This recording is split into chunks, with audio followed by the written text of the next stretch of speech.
How is this likely shaping up midway through this drama we call a midterm election fight? What do you think? Well, we've seen a change in the last 4 or 5 months. If you look back to mid-December, the generic ballot showed a Democratic advantage of about 13 points. It's down to just over 3.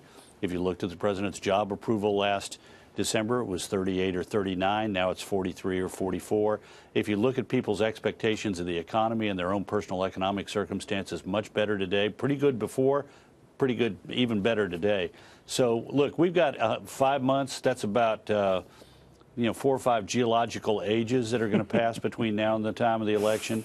So a lot of time to go. But the Republicans are in better shape today than they were before they passed the tax cut in late December. You know, Karl, we were talking as well about the North Korean upcoming summit a week from now, and I'm wondering how those issues, I guess if there are successful talks, we even get an agreement, how would that play out in election year? Or is it all about the economy? Is it all about that sort of stuff? Well, it's mostly about the economy. It's the biggest chunk of people's decision. But look, I think, frankly, part of the reason that the president's job approval has risen is because we had a breakthrough on North Korea.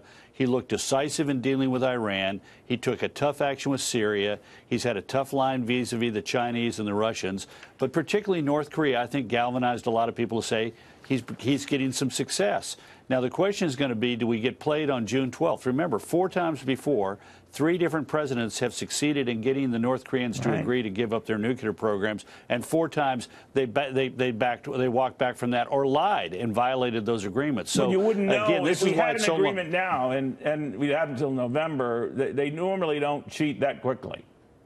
Oh, no, wait a minute. One of them, they literally cheated within a week. Within a week, they said, we're going to give it up. And then a week later, they said, well, forget it. We've changed our mind. All right, so the international relations angle to this is one of the things that is problematic between now and the election, because if the president gets an agreement, his approval ratings are likely to go up again. Then the question gets to be, is it actually being executed and done right? Now, remember, this is one of the difficulties in dealing with the North Koreans. They're smart. They know about the American elections. They know about the impact of an agreement upon President Trump's standing in the polls, and they know that if something goes sideways on it, it will hurt the president, and you can count on it. There's a reason why Lavrov, for example, went to North Korea last week and said, we think it's time to lift the sanctions, because he knew that it could help create problems for the Americans, both internationally and ultimately here at home. All right, talking about the Russian foreign minister. Go ahead. No, I was just going to say, I think, though, that this president negotiating with Kim Jong-un is very different than anyone else, because I think they speak each other's language. It's like he called him Rocket Man. He gets an invitation. They're going off script. Dennis Rodman's going. But a deal has still got to stick. A deal still has to stick, but they're talking about whether or not you get a McDonald's in North Korea, for crying out loud. This is a very different thing than we've ever seen before. Look, a McDonald's in North Korea would be a big win for the North Koreans and would matter boo-doo diddly squat when it comes to denuclearization.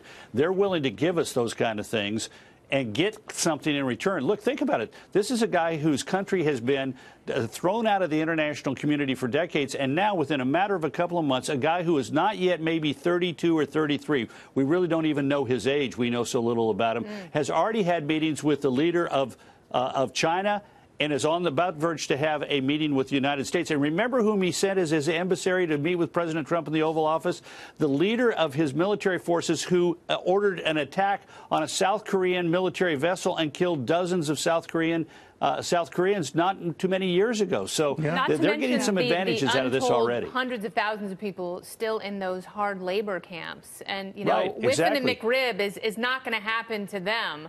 That's pretty unfortunate. But let's talk a little bit more about the economy, Karl. The president has to feel like LeBron James. He needs some help from J.R. Smith and Kevin Love, Cocaine Mitch McConnell and Paul Rhino. What do they have to do in order to further fill Republican sails before November? Well, look, first of all, the president, with all due respect, needs to talk less about the NFL and less about his unlimited pardon power and more about the economy, and not just about the economy as it is today, but the economy as it wants it to be. Okay, he needs to be talking about the next step of changes.